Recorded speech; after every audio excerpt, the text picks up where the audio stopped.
Ignacio n'a pas de passagers, il gare son taxi jaune à l'avenue Giovanni, où il s'est fait beaucoup de nouveaux amis. Il crée du lien avec d'autres chauffeurs de taxi et des employés des magasins tels que ceux de ce salon de coiffure pour hommes. Chaque semaine, Ignacio étudie la Bible avec ses amis coiffeurs. Ils posent beaucoup de questions et sont heureux de recevoir une visite de courtoisie où ils peuvent apprendre à connaître Dieu. Mais les nouveaux amis d'Ignacio avaient une réclamation. Ils se sont plaints auprès de moi, car ils avaient besoin d'une Bible pour suivre les études. J'ai donc parlé avec Éliseu et je lui ai demandé des Bibles. Il m'en a donné 5.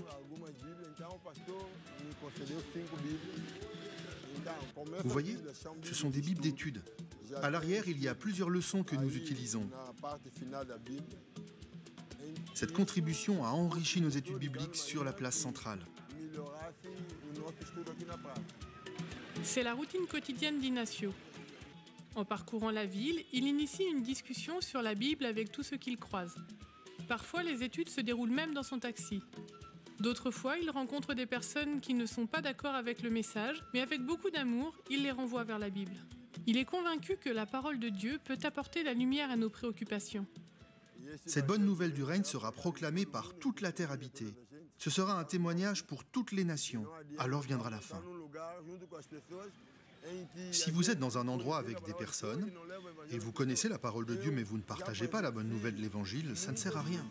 J'ai vu beaucoup de gens descendre dans les eaux du baptême avec gratitude, car quelqu'un, comme moi, avait choisi de partager avec lui la bonne nouvelle. Ma mission n'est pas de convertir les gens, c'est de faire le travail de Dieu et permettre au Saint-Esprit de faire sa part. Les dirigeants locaux prient à présent pour les moyens nécessaires afin de construire de nouvelles églises. Il y a des quinzaines de congrégations sur l'île, mais beaucoup se réunissent dans des petits espaces loués, des sous-sols surpeuplés et des structures délabrées. Trimestre, une partie de votre offrande du 13e sabbat financera la construction d'une nouvelle église à Sao Tomé et Principe. Elle permettra également de fournir des Bibles en portugais pour les enfants locaux. Merci de prier pour les projets visant à développer l'église adventiste à Sao Tomé et Principe, ainsi qu'au Mozambique.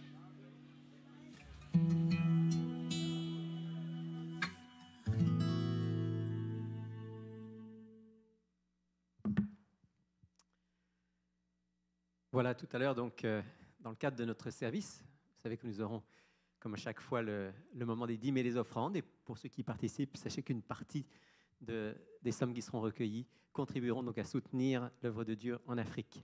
Quelques annonces. Tout d'abord, concernant l'émission Il est écrit, demain à 8h sur Canal V, une émission sur les 7 sceaux de l'Apocalypse. Je vous invite à être attentive. Demain matin, donc 8h, ou bien en tout temps sur iletécrit.tv, bien sûr, sur Internet. À 12h30, nous aurons comme chaque semaine les sentinelles de prière. Si vous voulez passer un moment dans la prière, rendez-vous ici devant avec les sentinelles de prière. Notre séminaire Surmonter l'anxiété et la dépression a commencé cette semaine avec une quinzaine de participants, un bon groupe vraiment très, très motivé. Je veux simplement vous dire que si vous souhaitez y participer ou si vous connaissez quelqu'un qui souhaiterait y participer, c'est encore possible, mais c'est la dernière chance, ce mercredi, de pouvoir participer à ce séminaire. Donc, je donne l'information. Si vous connaissez quelqu'un qui aurait vraiment besoin de ce programme pour l'aider, c'est encore possible de rejoindre. C'est ce mercredi à 19h, ici même un peu avant 19h, si possible. Demain, il y a tout un groupe qui ira à la cabane à sucre. Rendez-vous à 14h dans la région de Saint-Marc-sur-Richelieu. Malheureusement, toutes les places sont prises, donc si vous vouliez vous décider au dernier moment, ce n'est plus possible. Mais on vous promet de vous rapporter quelques photos et un peu de sirop d'érable. Le 6 avril, le samedi 6 avril, nous aurons une conférence intéressante, très intéressante ici, présentée par le groupe Harmonie Science et Foi. Le thème, les cétacés, ces géants de la mer qui défient la théorie de l'évolution. Je vous recommande d'être présent si vous le pouvez, peut-être d'inviter des amis qui se posent des questions par rapport à la nature et qui est derrière la nature. Ça va certainement être quelque chose qui va vous donner des éléments supplémentaires pour reconnaître le Dieu créateur. 6 avril à 19h. Pour ceux qui n'ont pas encore leurs reçus pour fin d'impôt, eh bien, sachez qu'ils sont disponibles. Vous pouvez contacter notre trésorier Maxime Orcel pour obtenir votre reçu. Un petit mot sur un appel qui a été fait par ADRA Canada. Vous savez que ADRA Canada, c'est la branche humanitaire de notre Église. Il y a eu un cyclone, vous avez peut-être entendu parler de ce cyclone qui est passé sur la côte ouest de l'Afrique, qui a touché le Mozambique, qui a touché le Malawi, qui a touché le Zimbabwe. Beaucoup de gens sont morts, beaucoup sont sinistrés. Et donc ADRA Canada nous dit qu'ils sont sur place et que si nous voulons aider cette œuvre, il suffit de faire un don à ADRA Canada. Vous pouvez le faire ici même en mettant sur l'enveloppe ADRA Canada, ou bien vous pouvez le faire en ligne. Vous pouvez, même si vous voulez, préciser cyclone, ils sauront de quoi il s'agit. Et c'est pour donc aider l'aide d'urgence dans cette région du monde. Merci à tous ceux qui feront un geste. Tout à l'heure à 11h, les enfants auront leur groupe qui se réuniront comme d'habitude. Si vous avez un téléphone cellulaire ou quelque chose qui peut sonner sur vous, dans votre sac, où que ce soit, c'est le moment de le désactiver pour qu'on puisse vivre ce service sans être perturbé. Merci à l'avance. Aujourd'hui, je vais laisser la place à Jean Renaud pour l'animation. Juste une petite chose encore. On a trouvé un petit carnet. Sur ce carnet, il y a de nombreux numéros de téléphone. Alors peut-être que ça pourrait être important pour quelqu'un de retrouver le carnet. Si vous reconnaissez votre carnet, venez me voir et je pourrai vous rendre votre bien. Je vais donc laisser la place à mon ami Jean Renaud pour l'animation du culte. Et c'est Sylvain Duval aujourd'hui qui sera notre prédicateur. Je vous invite maintenant à un moment de recueillement pour que Dieu puisse préparer nos cœurs à lui rendre l'adoration qui lui est due.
Bienvenue au Centre Il est écrit de Montréal.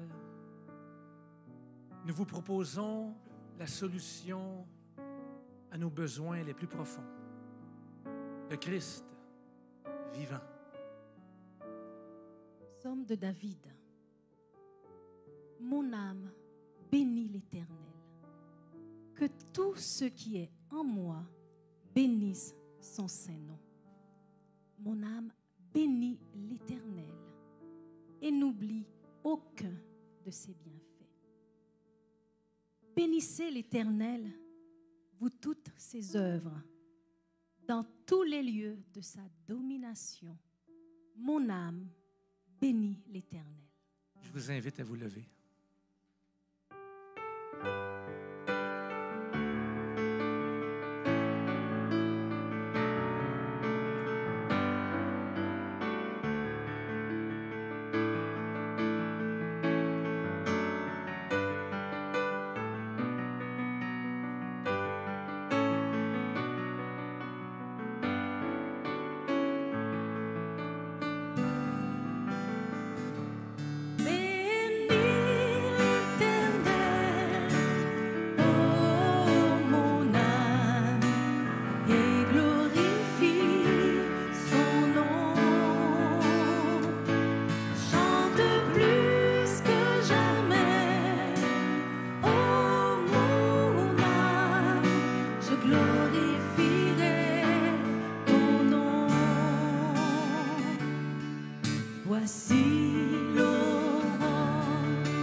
soir encore, je te chanterai.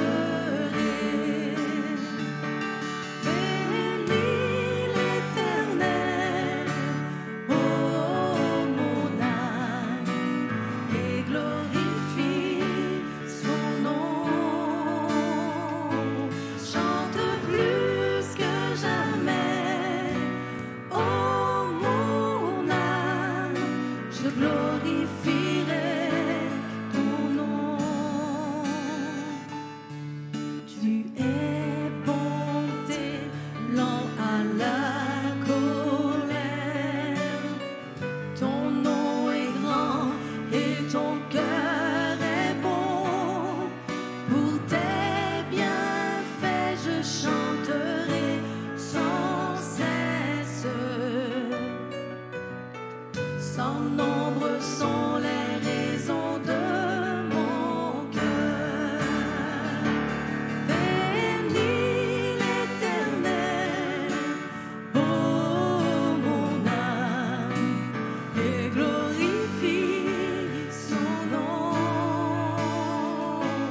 Chante plus que jamais, ô mon âme, je glorifierai ton nom.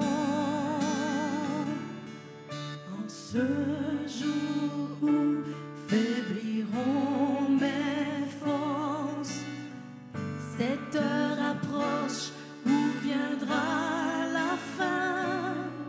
Alors mon âme chantera encore durant 1000 ans, puis éternellement. Oui, bénis l'Éternel, ô mon âme, et glorifie son nom. Chante plus que jamais, ô mon âme, je glorifierai ton nom. Encore une fois, oui, bénis l'Éternel. Oui, bénis l'Éternel, ô mon âme, et glorifie son nom. Chante plus que jamais, ô mon âme, je glorifierai son nom. Oui, je glorifierai son nom. Oui, je glorifierai son nom.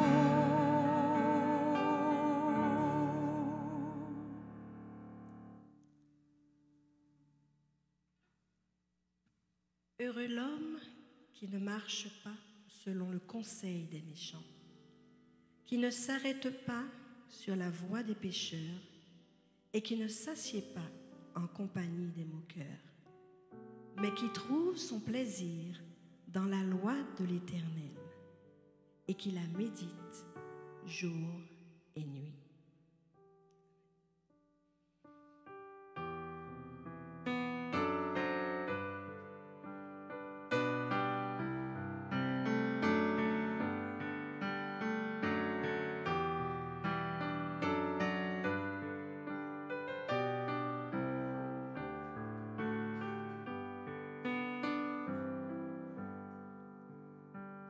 Parole sainte, préservée, lumière sur mon sentier. Tu révèles la volonté de Dieu qui veut tous nous sauver. Parole de vie, d'espérance, donne-nous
Heureux l'homme qui trouve son plaisir dans la loi de l'Éternel et qui la médite jour et nuit. Il est comme un arbre planté près d'un courant d'eau qui donne son fruit en sa saison et dont le feuillage ne se flétrit point. Tout ce qu'il fait lui réussit.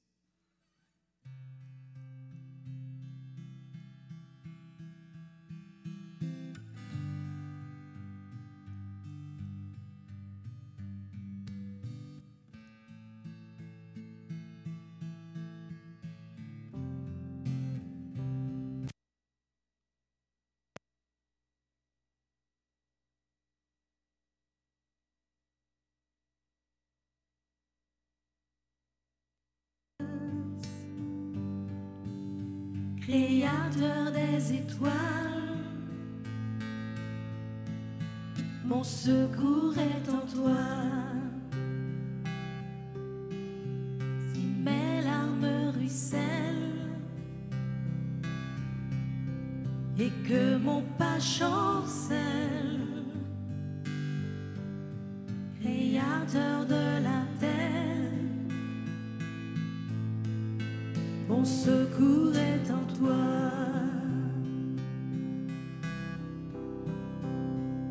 Je lève les yeux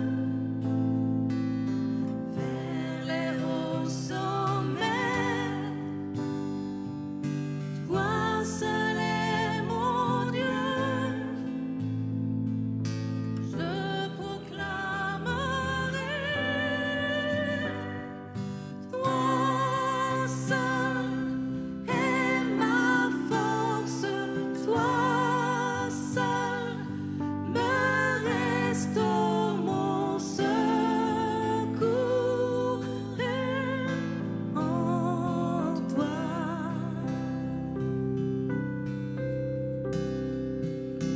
Toujours tu me portes, jamais tu ne dors, mon secours est en toi.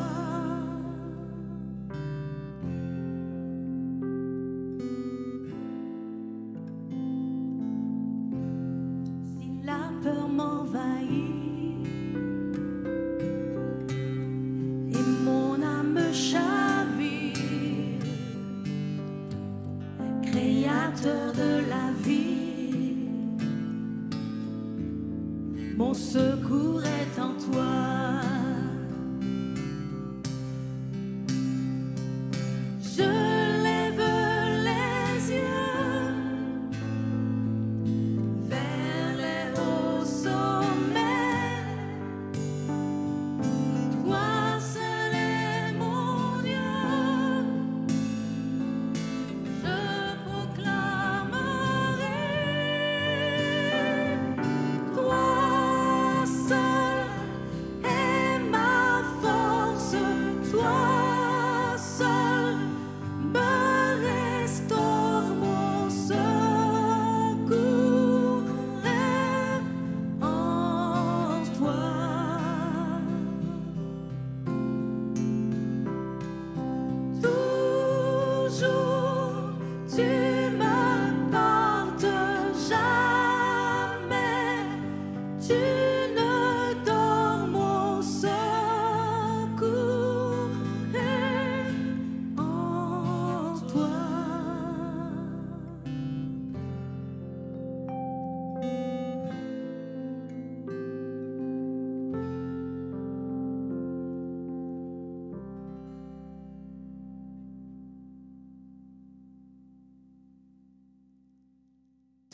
ce que fait cet homme lui réussit. Il n'en est pas ainsi des méchants. Ils sont comme la paille que le vent dissipe. C'est pourquoi les méchants ne résistent pas au jour du jugement, ni les pécheurs dans l'assemblée des justes. Car l'Éternel connaît la voie des justes et la voie des pécheurs mène à la ruine.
Car ainsi parle le Très-Haut.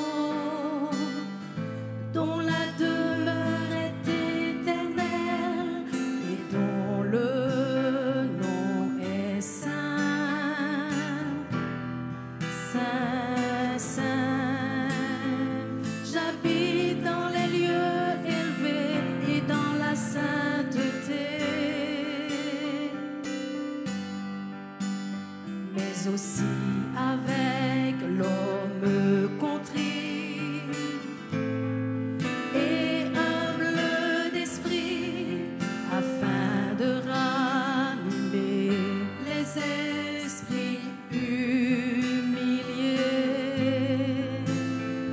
afin de ranimer les cœurs contrits.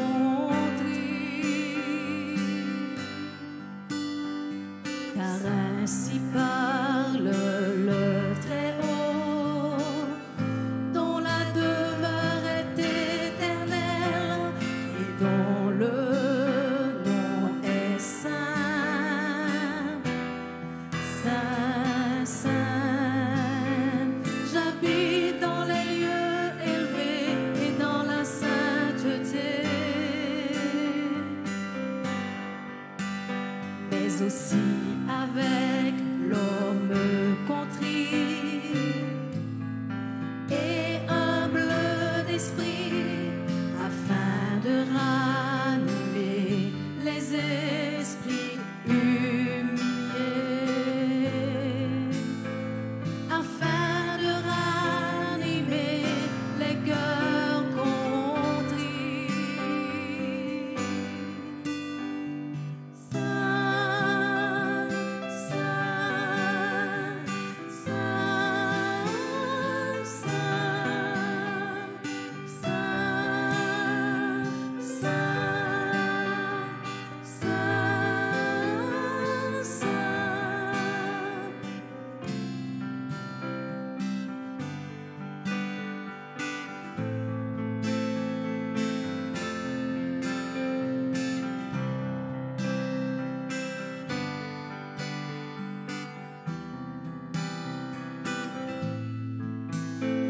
J'habite dans les lieux élevés et dans la sainteté,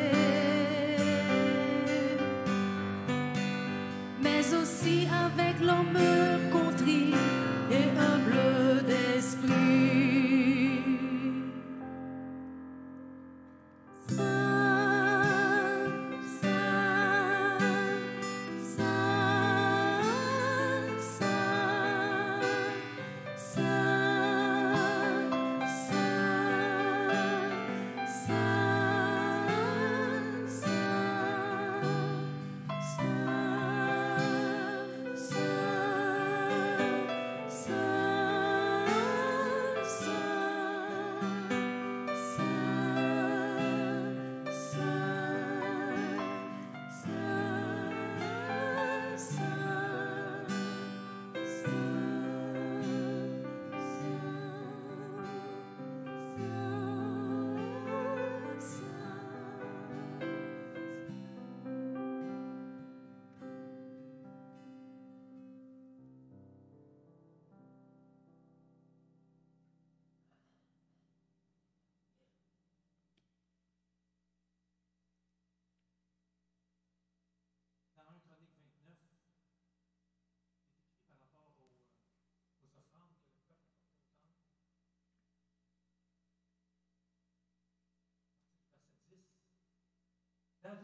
toi, Éternel, le règne, car tu t'élèves souverainement au-dessus de tout.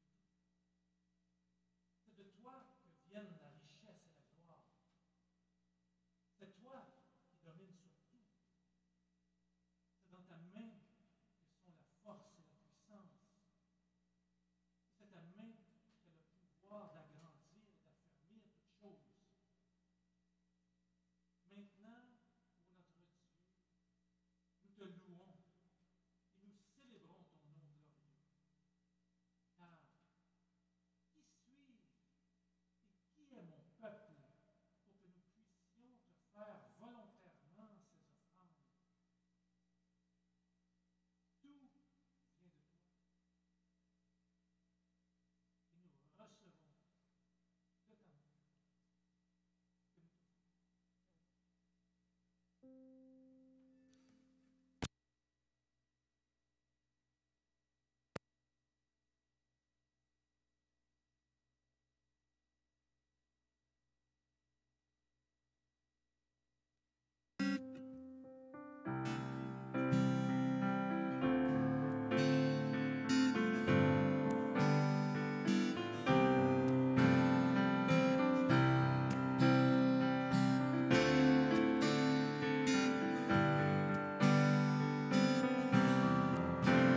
En ton nom, Seigneur, nous sommes là, tous réunis devant toi.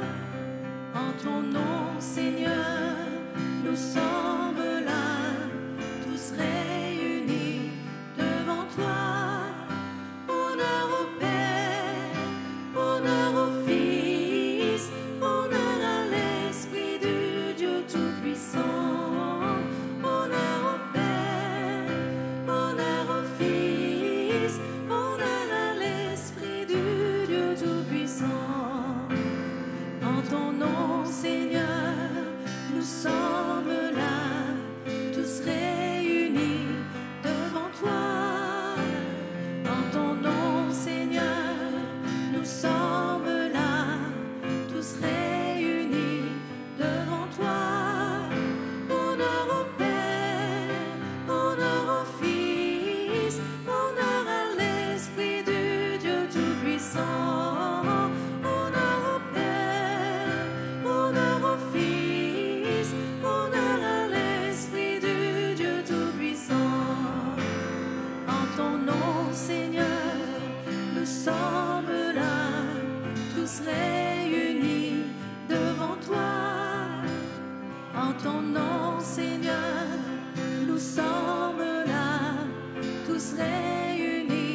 Bonjour à tous.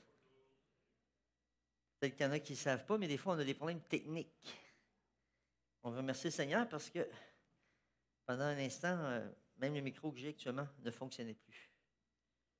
Peut-être certains auditeurs en ligne, je ne sais pas s'ils nous entendent, là, c'est de nous excuser parce que des fois, il peut y avoir quelques petits problèmes techniques. Mais on remercie Dieu parce que le son est revenu et que le Seigneur puisse nous bénir ce matin en sa présence. Merci à Jean et son équipe pour ce moment de louange qui nous a permis aussi de nous rapprocher de Dieu. Donc, le titre du message ce matin, c'est « Heureux celui qui médite la loi de l'Éternel ». Prions ensemble. Bon, Père Céleste, je veux te dire merci ce matin pour le privilège que tu nous donnes d'être tous réunis ensemble. C'est toi le chef, c'est toi la tête, et nous sommes l'Église, Seigneur, nous sommes ton corps. Nous te remercions pour le privilège d'être avec toi ce matin, parce que c'est toi que nous sommes venus voir, c'est toi que nous sommes venus rencontrer. Nous sommes contents, bien sûr, de fraterniser les uns avec les autres, d'être ensemble, de se soutenir, de prier ensemble, de manger ensemble, de vivre cette communauté que tu nous as donnée, de vivre dans cette communauté. Seigneur, je te demande pour les mamans aussi qui sont avec les enfants en arrière, que tu puisses les aider alors qu'ils essaient en même temps d'écouter ta parole, donne-leur des forces, des énergies. Ceux qui s'occupent aussi des enfants actuellement, donc daigne bénir l'équipe enfantine, Seigneur, ceux qui sont avec les enfants, qui prennent soin d'eux. Merci, Seigneur, aussi de prendre soin de ceux qui sont restés à la maison et peut-être qui sont malades et qui nous écoutent actuellement en ligne. Daigne les bénir, Seigneur, et les fortifier. Et c'est au nom de Jésus que j'ai prié. Amen. Amen.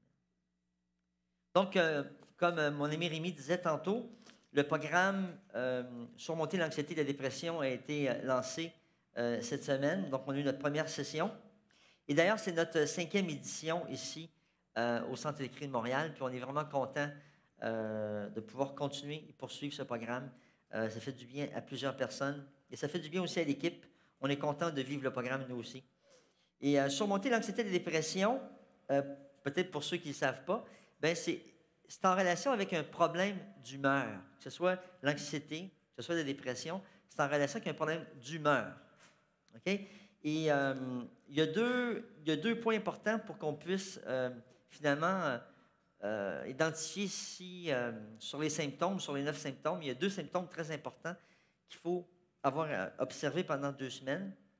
C'est la tristesse, mais surtout un vide intérieur.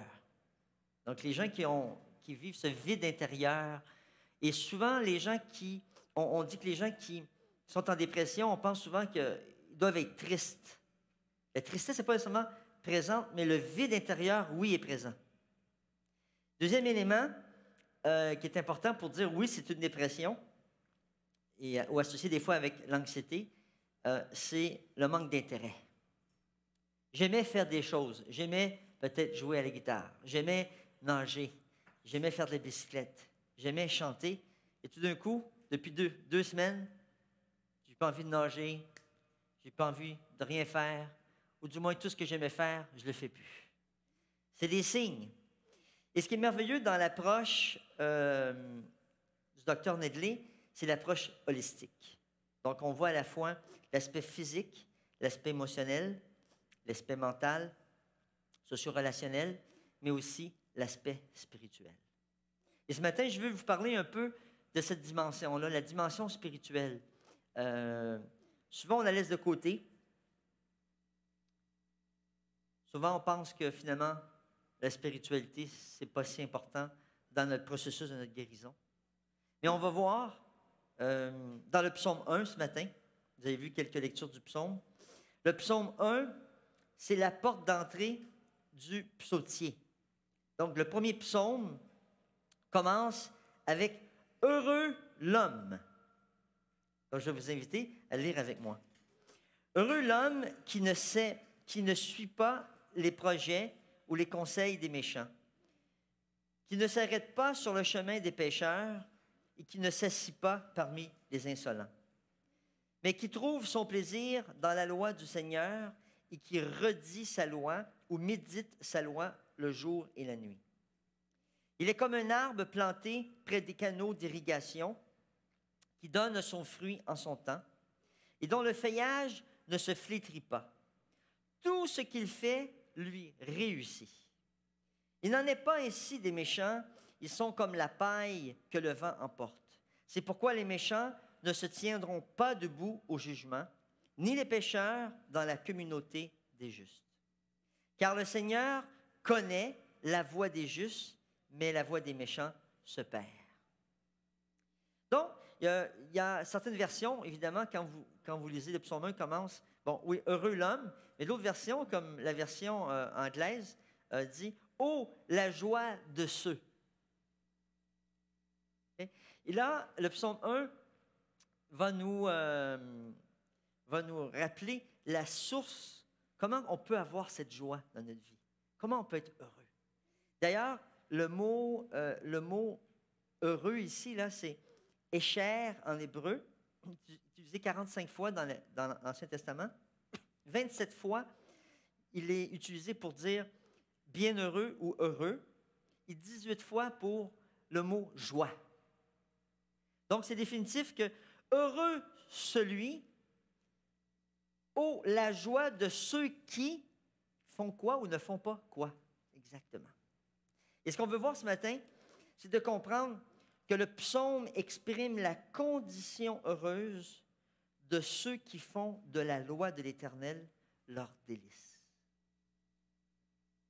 Et peut-être que tu as entendu parler de la loi dans le passé, je ne sais pas, de façon négative.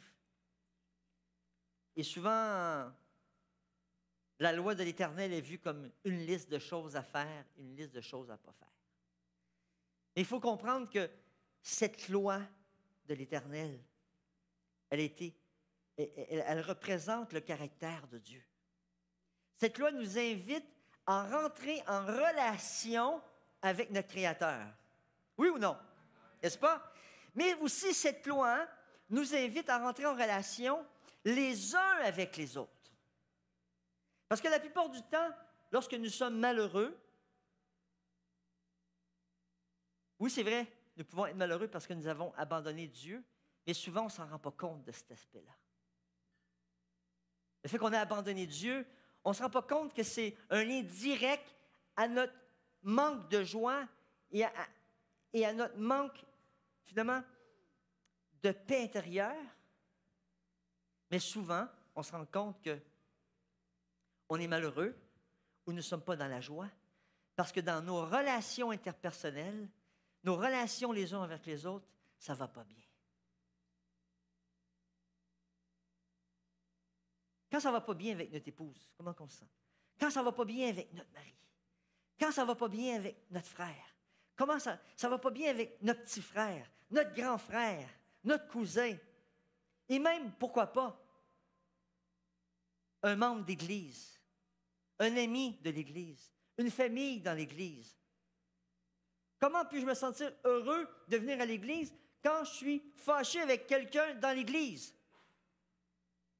Est-ce que c'est possible d'être fâché avec quelqu'un dans l'Église? J'ai entendu un non. Bien, je suis malheureux de te dire que c'est un gros oui. C'est un gros oui. Et la loi de l'Éternel, lorsqu'on fait la loi éternelle, notre délice, le Seigneur remplit notre cœur de joie. Il nous donne cette force, parce que cette relation avec Dieu nous donne la force de recevoir le pardon et aussi de donner le pardon. Oui ou non? Et ça change. Ça change dans une vie de couple. Ça change entre un père et une fille, son fils et sa fille. Ça change entre un frère et une sœur de l'Église. Les amis, c'est la porte d'entrée de toutes les psaumes. Heureux l'homme qui fait quoi? On dit heureux l'homme qui ne suit pas, certaines versions, OK? Qui ne suit pas le conseil des méchants. D'autres versions disent les projets des méchants. Donc, dans la vie, quels conseils suivons-nous? Est-ce que nous suivons les conseils de l'Éternel? Parce que l'Éternel a mis dans sa loi des conseils. Plein de conseils, mon ami Jean dit. Dans sa parole. OK? On nous dit que heureux l'homme qui ne s'arrête pas sur la voie ou sur le chemin des pécheurs. Heureux l'homme qui ne s'assit pas en compagnie des moqueurs et parmi les insolents. Certaines versions nous disent. Donc, on a 3 verbes importants ici. Suivre les méchants, okay, s'arrêter sur la voie des pécheurs et s'asseoir en compagnie des moqueurs. Heureux l'homme qui ne fait pas ça. Donc, s'arrêter sur la voie des pécheurs, c'est se positionner, c'est prendre place. Les amis, la seule chose que je pourrais vous dire, ne vous arrêtez pas en compagnie des pécheurs si ce n'est point pour accomplir la mission que Christ nous a confiée. Parce qu'on dit que les mauvaises compagnies comptent les mœurs. Donc, on est toujours en mission. Savez-vous pourquoi? Parce que partout autour de nous, il y a des pécheurs. Ça va pas bien? C'est ça la réalité. Et nous-mêmes, nous sommes des pécheurs graciés, sauvés par la grâce, moyennement la foi en Jésus-Christ. Et en cause que nous étions des pécheurs, on ne peut pas juger l'humanité et les pécheurs autour de nous, mais le Seigneur nous dit, heureux celui qui ne s'assit pas en compagnie, OK? Et qui ne partage pas, quoi? Leurs projets. Heureux l'homme qui ne s'assit pas. Et vous savez, cette action de s'asseoir, c'est comme, vous êtes bien assis aujourd'hui? Comme qu'on dit, certains se sont installés à leur place. Parce que vous savez ici qu'il y a des gens qui ont déjà leur place de réservée. On n'est pas à l'Église catholique, là, mais quand même, il y en a qui ont leur petite place à eux ici. Okay? Puis, c'est une réalité. Mais lorsqu'on vient, on s'installe. Lorsqu'on s'assit, c'est comme s'installer. Et ça peut être très dangereux de commencer à s'installer parmi les moqueurs, ceux qui se moquent de la loi de l'Éternel.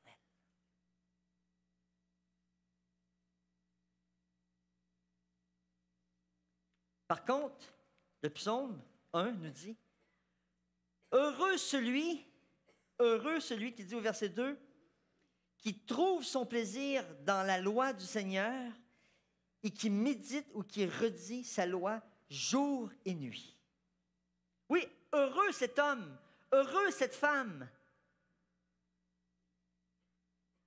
Le psaume 1 affirme avec force le bonheur de l'homme qui se délecte, qui trouve son plaisir dans la loi de l'Éternel. Si vous voulez trouver le bonheur, cherchez la loi de l'Éternel. Et la loi de l'Éternel se trouve où? Dans sa parole. Dans sa parole. Donc, Dieu nous a donné cette loi pour nous rendre heureux. Non seulement, le psalmiste nous dit, cet homme est heureux, heureux celui qui médite et redit la loi de l'Éternel. On nous dit que chez les Juifs orthodoxes, que même le verbe là, méditer ou redire, c'est presque un appel à lire la parole de Dieu, mais à haute voix. Et j'ai appris ça récemment avec quelqu'un qui disait que lorsqu'on lit la Bible, non seulement c'est bon, oui, de la lire, mais lorsqu'on la lit à haute voix, ça fait un effet spécial sur nous. Vous comprenez? C'est comme raconter un conte à un enfant. On raconte l'histoire. On lit l'histoire de Dieu pour nous à haute voix. Donc, affirme avec force le bonheur que l'homme qui se délecte dans la loi de l'Éternel aura ce bonheur et cette joie.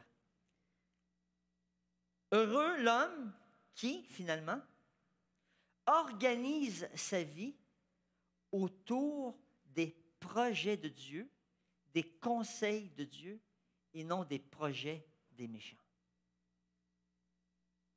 C'est tellement alléchant aujourd'hui lorsque les hommes nous offrent de faire des affaires avec eux. Alors que j'ai été dans le monde des affaires pendant des années, les gens aiment s'associer pour faire des affaires. On me dit, on va brasser des affaires. On va faire du business. Mais avec qui je m'associe? Est-ce que je m'associe finalement avec les méchants, avec les pécheurs, ou je m'associe peut-être avec des hommes heureux qui connaissent la loi de l'Éternel? Ça peut faire la différence, hein, dans une relation d'affaires. Même, par contre, on peut voir, lorsque les affaires deviennent si importantes et des millions sont en jeu, certains chrétiens même abandonnent la loi de l'Éternel. Et un des commandements qui est abandonné le plus rapidement possible, dans ce cas-là, c'est le 4e. Parce que lorsqu'on brasse des affaires, c'est sûr que ne pas faire rouler le business le sabbat, c'est une perte d'argent. De se rappeler que ne pas faire travailler des employés le jour du sabbat, c'est une grosse affaire aussi. Ben moi, je ne travaille pas, mais les autres travaillent. Non, mais je ne vais pas faire travailler personne non plus. Je vais perdre encore beaucoup d'argent. Donc, heureux l'homme qui organise sa vie autour, finalement, de la loi de l'Éternel. Parce que lorsque nous sommes invités à la méditer, à y réfléchir, on se rend compte que Dieu a créé une journée spéciale pour l'adorer. Êtes-vous d'accord avec moi? Peut-être certains parmi nous n'ont pas encore découvert que Dieu a dit un jour, que Jésus a dit un jour, « Je suis le Seigneur du sabbat. » Le Maître. Imaginez organiser notre vie autour du sabbat. Ça change une vie, ça. Ça se peut même que si j'organise ma vie autour de la loi de l'Éternel, que je sois obligé de laisser mon travail, d'abandonner mon travail pour finalement me délecter dans la loi de l'Éternel, me réjouir, de trouver plaisir dans la loi de l'Éternel. Organiser ma vie autour de la loi de l'Éternel, c'est de recevoir maintenant des nouvelles directives. Des nouvelles directives en ce qui concerne mes relations avec les autres. Parce que Dieu me dit, honore ton père et ta mère. Peut-être que j'ai des problèmes avec mon père et ma mère, et là, je reçois à travers la loi de l'Éternel. Je médite cette loi. Et je dois peut-être me réconcilier avec mon père et ma mère. Peut-être que je dois me réconcilier avec mon frère et ma sœur.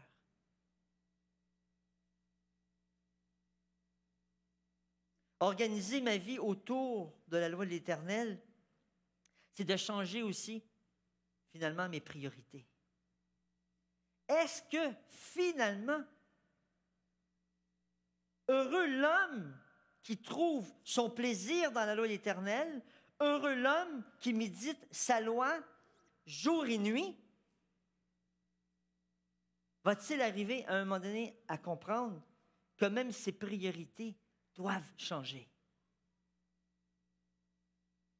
Laissez Dieu organiser mon agenda.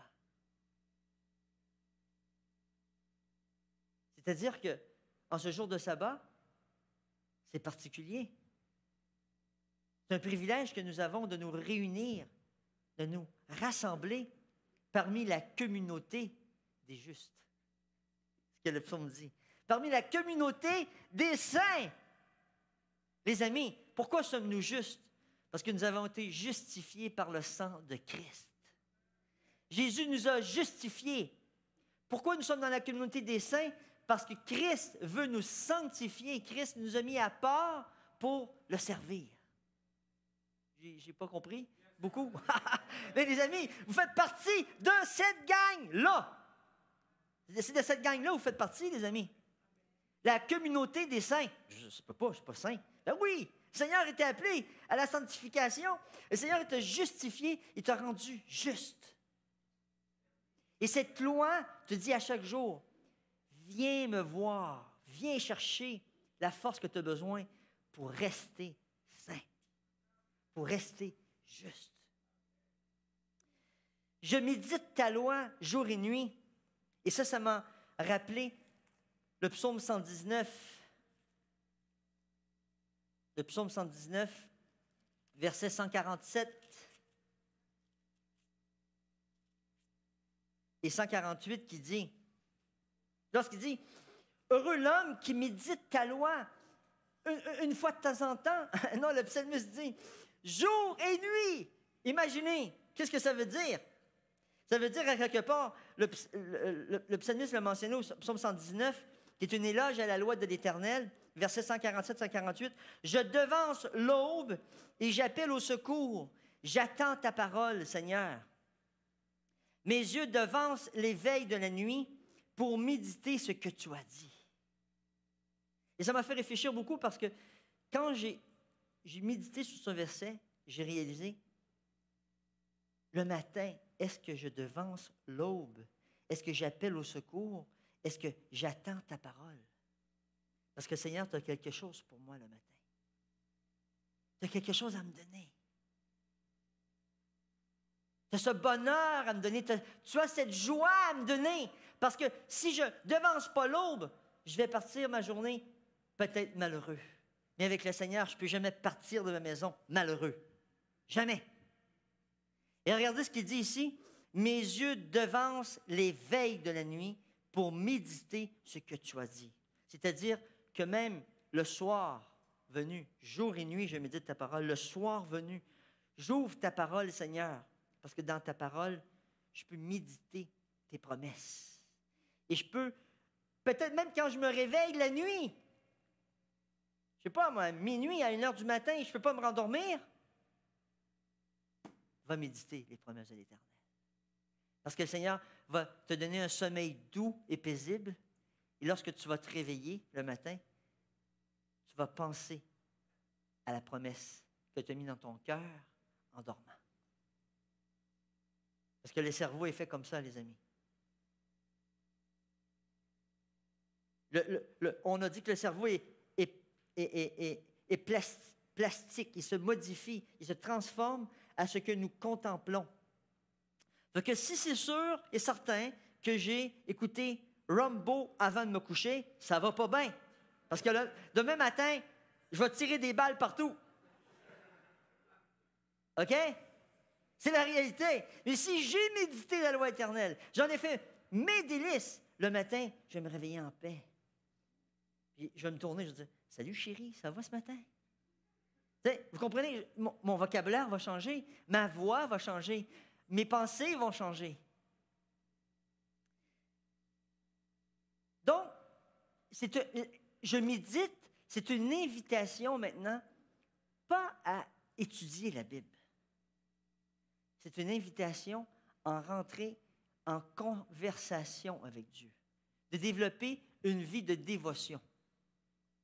Parce que Rémi vous a parlé la semaine passée, récemment, que oui, c'est vrai que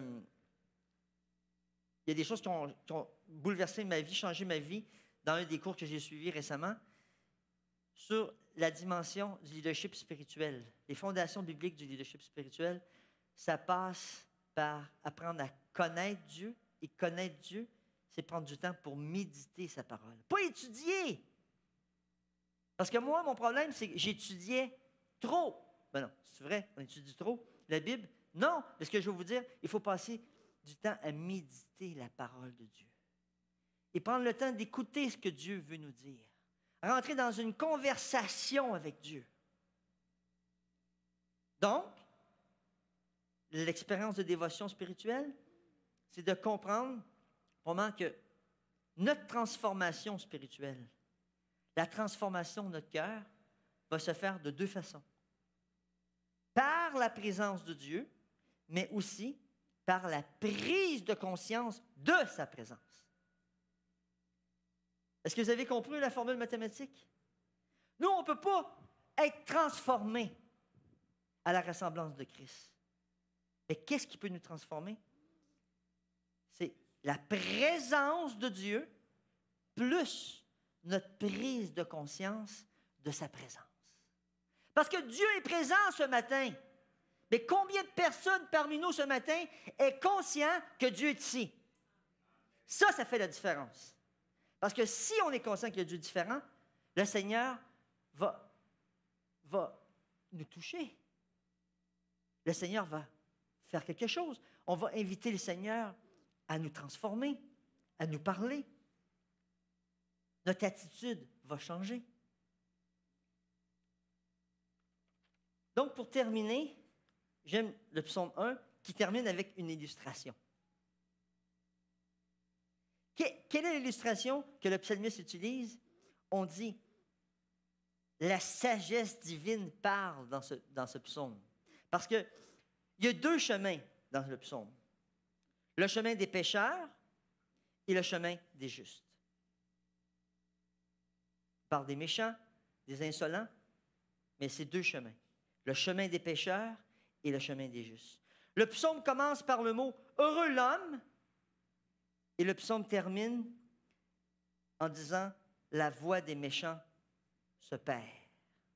D'autres versions disent que la voix des méchants, c'est la destruction. Mais la voix du juste, c'est le salut. C'est le bonheur. C'est les bénédictions de l'Éternel. C'est la réalité, les amis. Donc, même à quelque part, est-ce que nous pourrions dire que le chemin des justes ne connaît pas le malheur? Non. Allons voir au psaume 34. Que lisons-nous? Verset 19. Le Seigneur est proche de ceux qui ont le cœur brisé. Il sauve ceux dont l'esprit est écrasé. Nombreux sont les malheurs pour le juste, mais de tous, le Seigneur le délivre. Amen. En réalité, les amis, lorsqu'on est avec le Seigneur et on médite la loi de l'Éternel, la loi du Seigneur, lorsque nous marchons avec lui, lorsqu'on prend le temps de s'asseoir avec lui à place de s'asseoir avec les méchants et les moqueurs, le Seigneur nous délivre de nos malheurs. On a tous passé par des moments difficiles dans notre vie, des moments de crise. Et le fait que nous sommes avec l'Éternel, le Seigneur nous délivre. Qu'est-ce qu'on peut dire, les amis, avec ça? Seigneur, merci. Des paroles de gratitude. Des paroles de gratitude.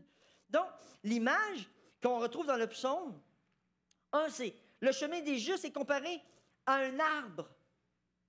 Et le chemin des méchants est comparé à de la paille.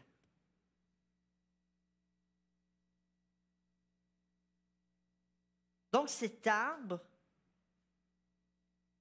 il est planté, pas n'importe où, près des eaux paisibles, près des canaux d'irrigation, peu importe la version, mais c'est que cet arbre est planté près des eaux.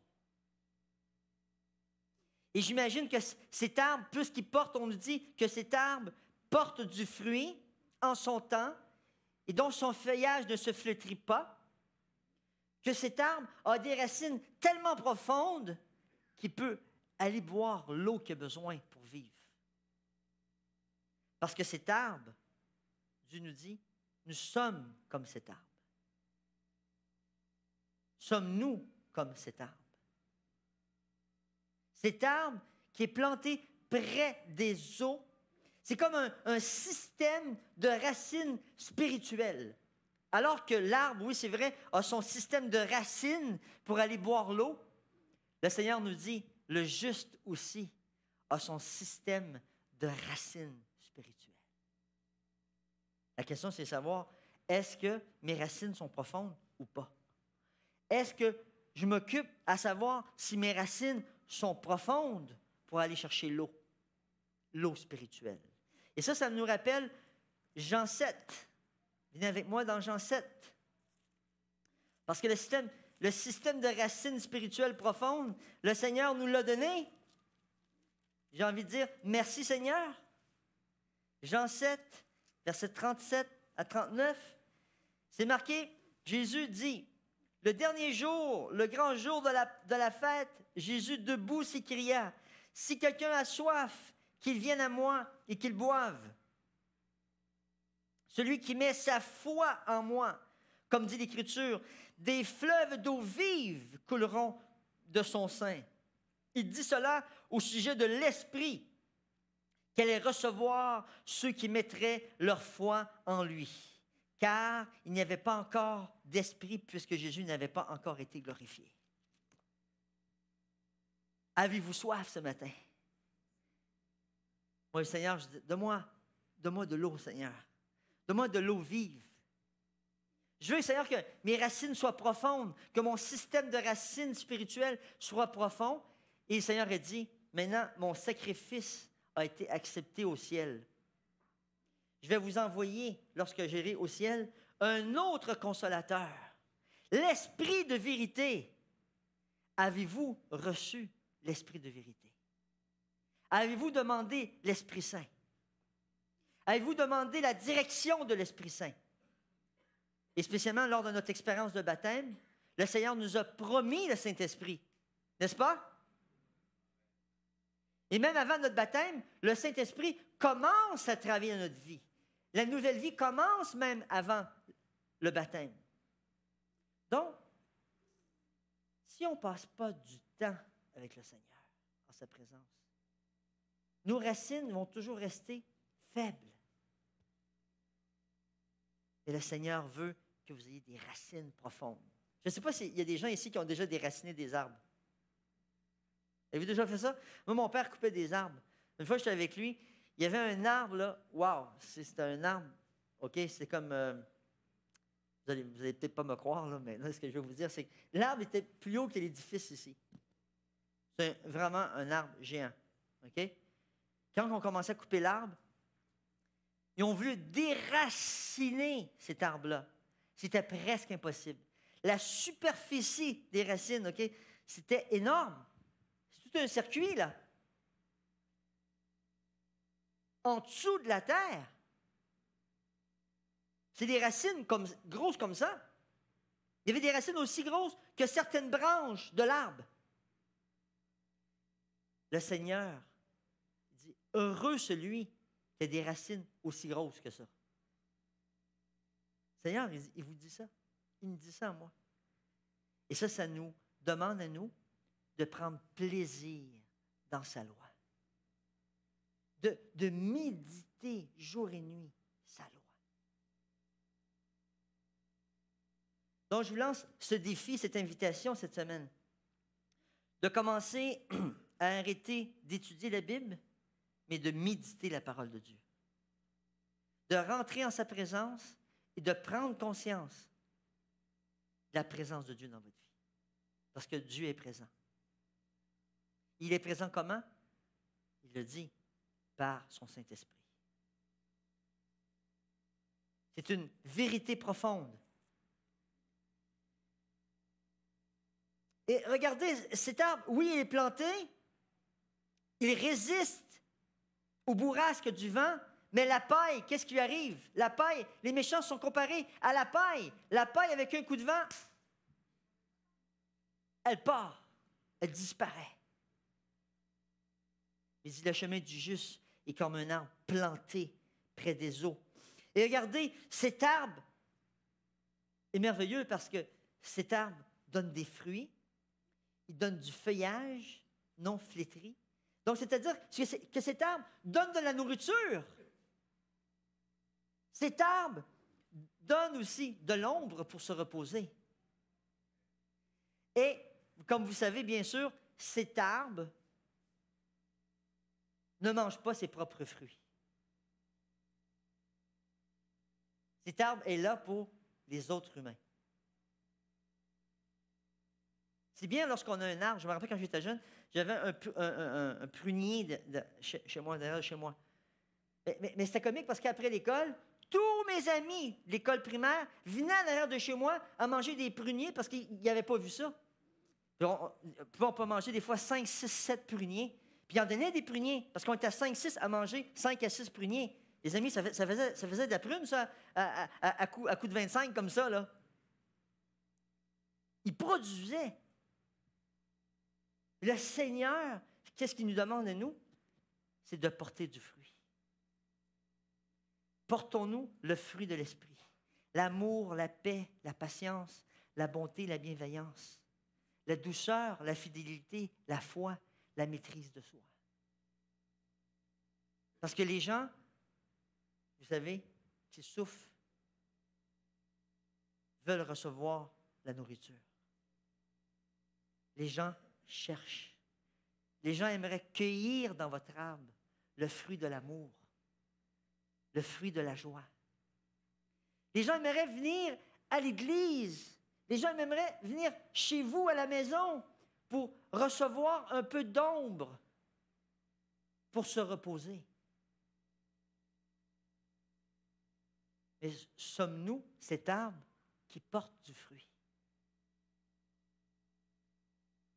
La loi de l'Éternel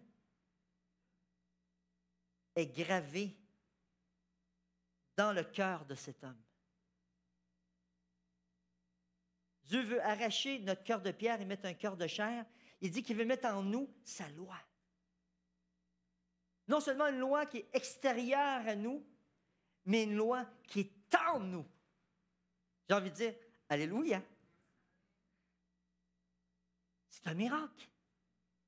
Le Seigneur veut prendre sa loi d'amour et la mettre en nous.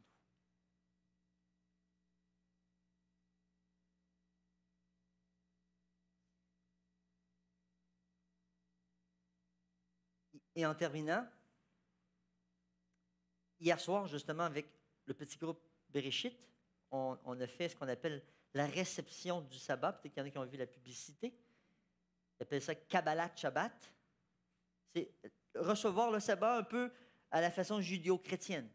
Donc, on a eu l'opportunité, avec des frères, des sœurs, des amis, ceux qui ont bien voulu se joindre à nous, écouter le message, la méditation que Friends avait pour nous, et de partager un repas ensemble. C'est juste à ce moment-là, peut-être qu'en préparant mon message, j'ai réalisé que lorsqu'on est arrivé au moment où parce que vous savez, nos amis juifs, puis même aussi nous, les chrétiens adventistes, on devrait mettre une emphase sur la famille le jour du sabbat. Être à la maison le vendredi soir. Et recevoir le sabbat. Manger ensemble, chanter ensemble. Être avec nos enfants.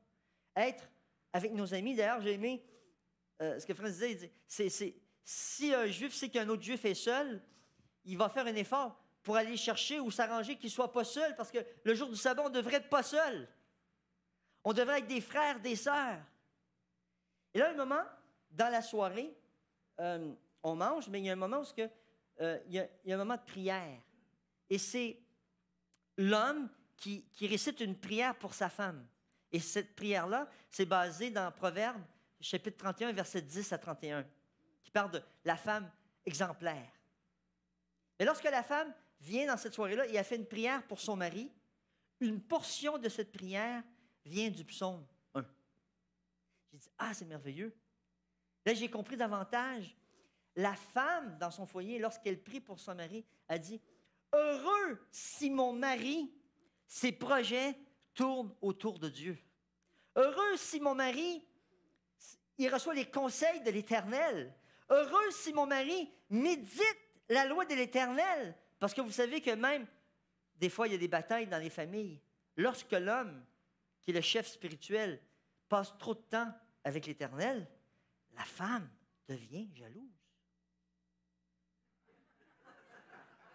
Chérie, est-ce que tu pourrais bien m'aider dans la cuisine, s'il vous plaît? Il y a de la vaisselle.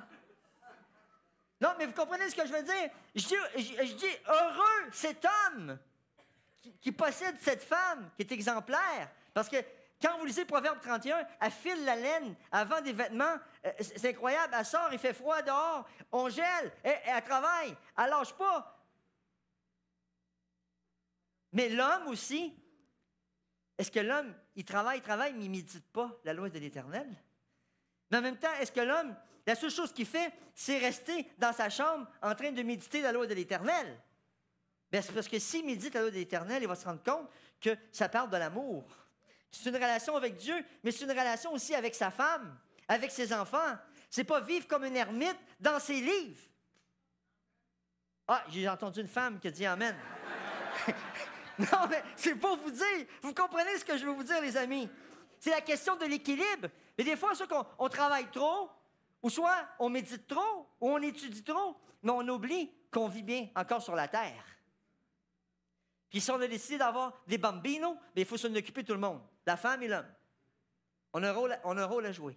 Et le Seigneur, il dit, dans cette prière-là, heureux l'homme qui ne s'assoit pas avec les méchants, parce que, oui, à l'époque, vous savez, dans les bars italiens, qu'est-ce que les gens vont faire? OK? Dans des bars italiens, dans les bars portugais. Puis c'est quand je dis bar, ça ne veut pas dire nécessairement une taverne. OK? Il y a des machines à jeu, mais les gens viennent surtout prendre un café. Qu'est-ce que les hommes font? Ils partent. Il n'y a pas de femmes, là, en général. Heureux l'homme qui ne fréquente pas ces bars-là. Heureux l'homme qui ne s'arrête pas, finalement, pour être parmi ces hommes. Et cette femme qui prie pour son mari, qui est accompagnée de cet homme qui est heureux, elle est bénie. Donc, la femme doit comprendre aussi que l'homme doit passer du temps dans la parole de Dieu. Parce que c'est en présence de l'Éternel que cet homme va être transformé. C'est en présence de l'Éternel que cette femme va être transformée. Que le Seigneur puisse vous bénir en ce jour de sabbat avec ce chant qui dit « Moi, je suis dans la joie ». Moi, je suis dans la joie parce que lorsqu'on me dit qu'on va à la maison de l'Éternel, j'entends sa parole, je chante sa parole et je vais vous inviter à vous mettre debout et à chanter avec moi. Et durant le chant, si quelqu'un veut venir en avant parce qu'il a besoin de prière et dire « Moi, j'aime être heureux, j'aimerais m'approcher de la loi de l'Éternel, j'aimerais pouvoir faire ce changement dans ma vie », nous allons prier pour toi à la fin. OK? Chantons tous ensemble avec joie.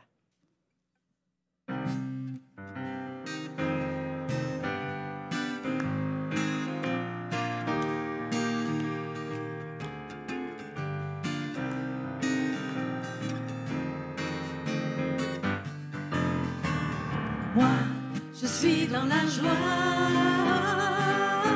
quand on me dit allons, allons à la maison de l'Éternel. Moi, je suis dans la joie quand on me dit allons, allons à la maison. Moi, je suis dans la joie. Recommençons. Moi. OK?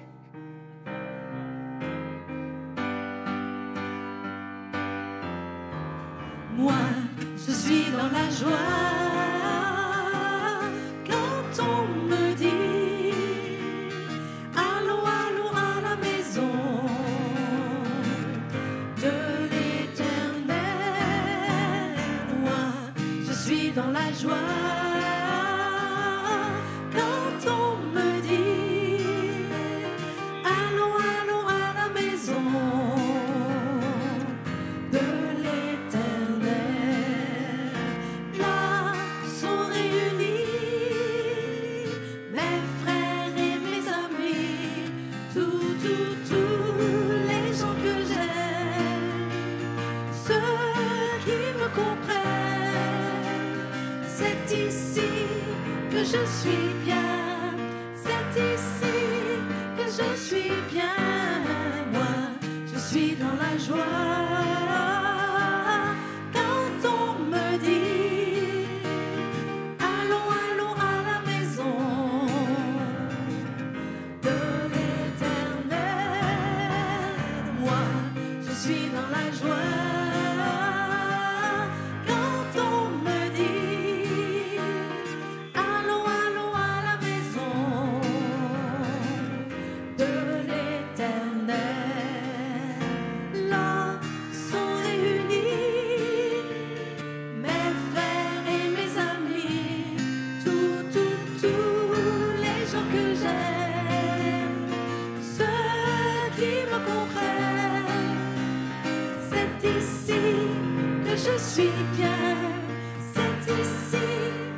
je suis bien, moi, je suis dans la joie.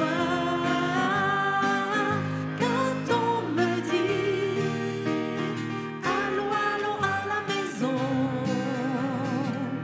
de l'Éternel, moi, je suis dans la joie. Quand on me dit, allons, allons à la maison de l'Éternel, de l'Éternel,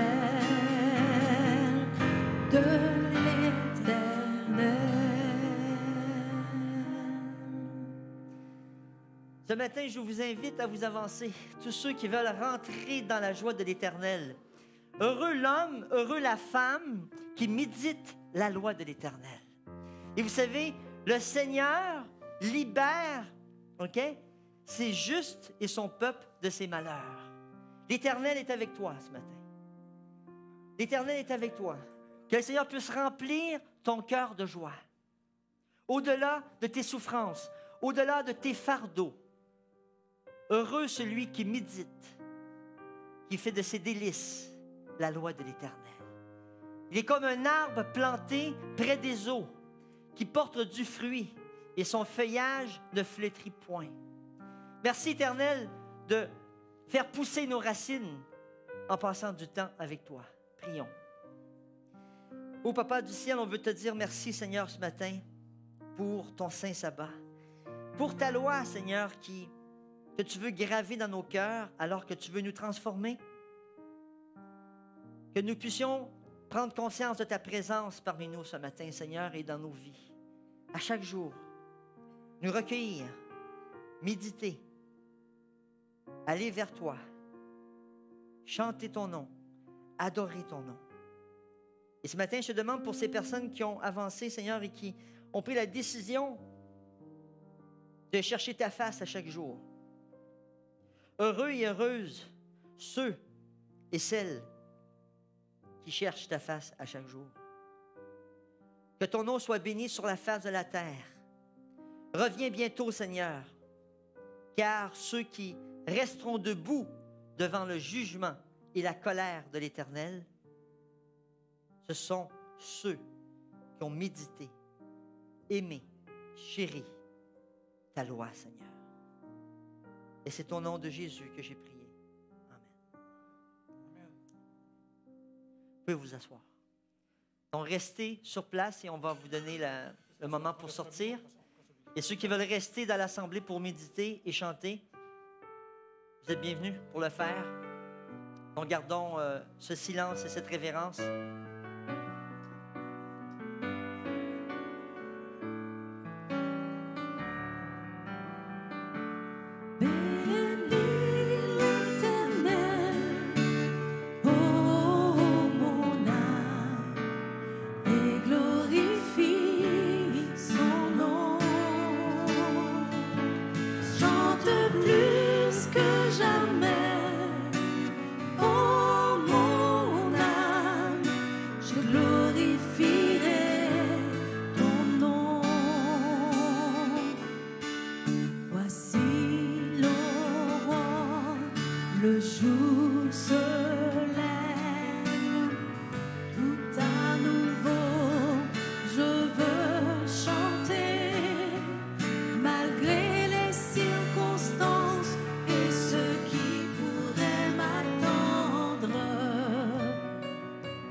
Le soir encore, je te chanterai.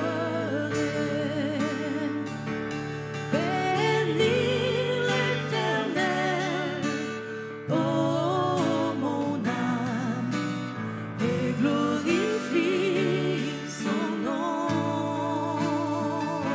Chante plus que jamais, ô mon âme, je glorifie ton nom.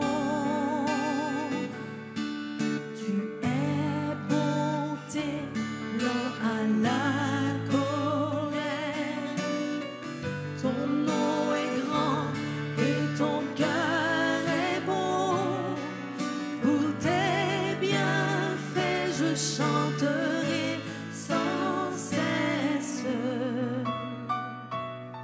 sans nombre